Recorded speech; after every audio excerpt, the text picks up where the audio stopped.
Here's your wrestling news for June 8th, 2021. And your headlines for today include: Drew McIntyre and Bobby Lashley will go to hell, but there could be another twist. A new in-ring gear is exclusively made, plus a major character change is planned for John Cena's return. Major takeaway from last night's multi-tag team battle royal: is AJ Styles and Omos's title reign under threat? Is WWE planning a triple threat match for Hell in a Cell 2021? Sad news concerning former WWE wrestler Gangrel. WWE considering pairing Eva Marie with NXT call-up. I call it fake all the time. CM Punk explains his perspective on wrestling in 2021. What's next for Big E after Aleister Black's release? WWE making plans for next draft on Raw and SmackDown. Are WWE investors shaken by the idea of Vince McMahon selling the company? And more. We're starting today with Raw, and this week's show saw Bobby Lashley and Drew McIntyre make their WWE Championship match at Hell in a Cell official, with McIntyre demanding the match happen inside the titular structure to avoid any outside interference. MVP was quick to accept the challenge, and the contracts were signed in a tense segment that didn't result in an all-out brawl like most contract signings tend to do. McIntyre slicing the table in two may have been a cool way to end the short segment, but it wasn't what got fans talking, as that accolade instead went to a backstage interaction between MVP and Kofi Kingston. Backstage, MVP said how before he was a Bobby Lashley supporter, he was a Kofi fan, and praised his 2019 WWE Championship victory over Daniel Bryan. MVP added that during last week's match with McIntyre, Kingston showed he could be a world champion again, but by shaking Drew's hand after losing, Kofi has become comfortable being a loser. With the great line, "Kofi Mania ended because you let it," WWE clearly teased Kingston potentially joining the Hurt Business, which would mark Kingston's first heel turn in 5 years. A Kingston heel turn could become a reality next Sunday, as just because the Hell in a Cell stipulation is meant to stop outside interference, we're sure the veteran Kingston could find a way in, helping Lashley retain the title. Time will tell if Kingston is the difference maker when Lashley and McIntyre meet next Sunday, and 2 huge stipulations have been confirmed for their match. As expected, it was confirmed that their match at Hell in a Cell will be inside the titular structure, but Lashley made it clear after WrestleMania and WrestleMania Backlash that he's done wrestling the Scottish superstar after next Sunday. If McIntyre cannot beat Lashley at Hell in a Cell, then he'll never get to challenge for the WWE title again as long as the Almighty is champion. With their contract signing ending with McIntyre cutting the table in two with his sword, time will tell whether this will be Drew's last opportunity for a while on June 20th. Now, John Cena was the WWE's face of the company for a decade and never turned heel during that time, but that doesn't mean the company wasn't close to pulling the trigger. That's according to Matt McCarthy, a former WWE writer, who said that the company always had special heel gear ready and waiting if they ever decided to turn John to the dark side. Cena was a babyface for the better part of his WWE run, even though pushing Cena as a top good guy for years on end didn't sit well with fans, making the 16-time world champion one of wrestling's most polarizing figures.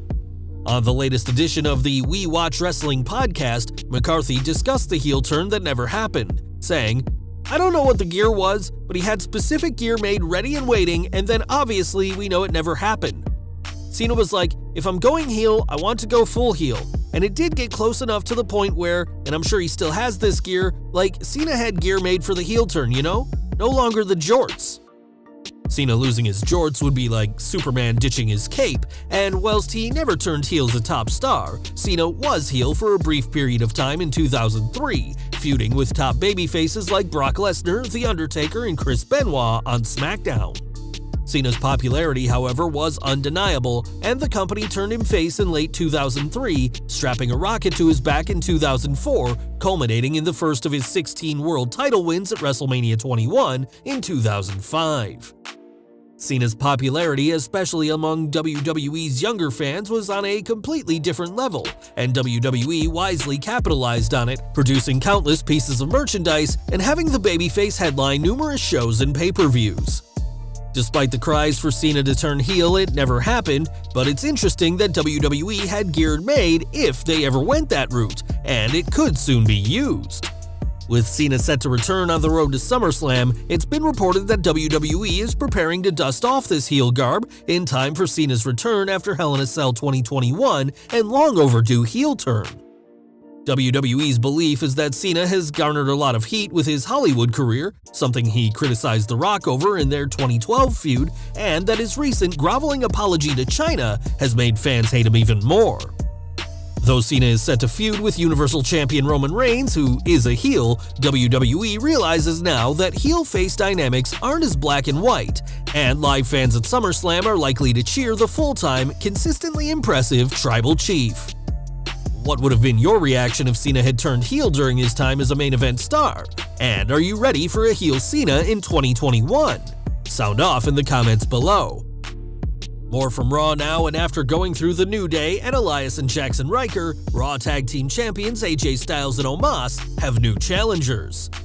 This week's Raw opened with a multi-team battle royal, a chaotic affair that saw John Morrison enter alone, competing on behalf of the injured Miz.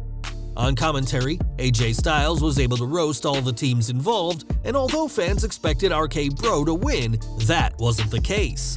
Instead, it was the Viking Raiders who won after Randy Orton eliminated Kofi Kingston in what was definitely the right decision, given how lackluster their recent return has been. After what seems like forever, the Raiders are finally back in the Raw Tag Team title picture and could be the ones to topple Styles and Omos, perhaps at Hell in a Cell. Raw also saw an appearance from US Champion Sheamus wearing a protective mask after his nose was recently broken in a match with Humberto Carrillo. This week, Carrillo faced Ricochet in a match to determine Sheamus' next challenger, and we even saw a heel turn teased for Ricochet as he attacked Carrillo before the bell. The match ended quickly, with both men being counted out at the same time, much to the relief of Sheamus, who seemed to believe he won't have a challenger. It's far more likely that a triple threat title match will be booked, presumably for Hell in a Cell. The right call for three talented superstars, WWE rarely gets triple threat matches wrong, and these three could steal the show next Sunday. We've got some sad news from former WWE superstar Gangrel next, as he's no longer part of the Gangrel Pro Wrestling Academy. Gangrel, aka David Heath, has spent the past several years running the school, but in an emotional video on Instagram, the Vampire Warrior confirmed he's no longer associated with the school that bears his name. It seems like there could be more going on in this situation, but Gangrel didn't spill many details, but apologized for leaving, calling the situation very strange. We'll have to see what's next for him, as he won't be at GWA in Florida anymore, and we can only hope that Gangrel finds the brighter day he said he's looking towards in his video. For the past few months, WWE has been teasing the return of Eva Marie, who left the company in 2017 after a 4-year stint. Appearing in videos, Eva hasn't been in the Thunderdome just yet, but we now know when that'll change. As confirmed on last night's Raw, the Total Divas star will make her live return to the Red brand on next week's show. Not only do we know the date of her live return, but WrestleVotes reports that the plan is for Eva to appear on WWE TV with some muscle backing her up, and the two favorites are Mercedes Martinez or NXT UK's Piper Niven. With how much focus WWE is putting on Eva Marie, either Martinez or Niven would benefit from working alongside her, and time will tell if the Total Divas star's muscle joins her when she attends Raw live next week. If you've been a wrestling fan for long enough, you'll have encountered someone who calls the business fake. As we all know, fake isn't a wholly accurate term, as wrestlers do get very physical in these predetermined matches, but CM Punk has no problem with the dreaded F-word anymore. Speaking on the Wrestling Perspective podcast, Punk critiqued the current state of wrestling, saying, "I very much look at wrestling nowadays as theater. There might have been a time when I might have been offended when somebody said that, right? It's like calling it fake. There was probably a time when I'd get mad if somebody called it fake. Now I call it fake all the time." Using the movie Scarface as an example, Punk explained how professional wrestling can't be compared to any other form of scripted entertainment, adding, "People who dislike wrestling being called fake would use the argument like, so are movies. My argument is, yeah, but Al Pacino didn't do pressers dressed as Scarface with his bullshit accent trying to get you to believe that he was really a Cuban immigrant that built a cocaine empire. You know, yada yada yada. Though critical of modern-day wrestling, Punk did have praise for Universal Champion Roman Reigns, calling him far and away the best thing on WWE TV right now. After leaving WWE in 2014, Punk moved from predetermined fights to real fights, losing 2 bouts in UFC, though he's got no problem calling wrestling fake in 2021. On SmackDown, Big E recently began a feud with Aleister Black, but of course, that's ended now that Black has been released from the company. Though Big E remains with WWE, he wasn't on last week's SmackDown, and when Ringside News asked why WWE didn't feature Big E at all, they were told that there was never any plans for Big E after Black's release. Their source noted that Vince McMahon didn't want to follow up on that storyline because he knew Black was being released, which explains why he was missing from TV the week after his return, and that the chairman hasn't signed off on Big E's next feud. That explains why he wasn't on SmackDown last week, and whilst this news does dispute any rumors that Big E's absence was because of his own job being at risk, we'll have to see what happens next for Big E. Perhaps a change of scenery is in store for Big E, as he could soon find himself on the Raw roster. On his Mat Men Wrestling podcast, Andrew Zarian reports that WWE is planning for their next superstar draft, which will reportedly happen on the August 30th Raw and the September 3rd SmackDown. We previously reported that WWE is proposing several NXT call-ups in the wake of the recent main roster releases, and a draft could be how several NXT superstars move to Raw or SmackDown. Some of WWE's top stars, including Alexa Bliss and Finn Balor, received their main roster call-ups by being drafted from NXT, and we'll have to see who goes where when the WWE 2021 draft starts in August.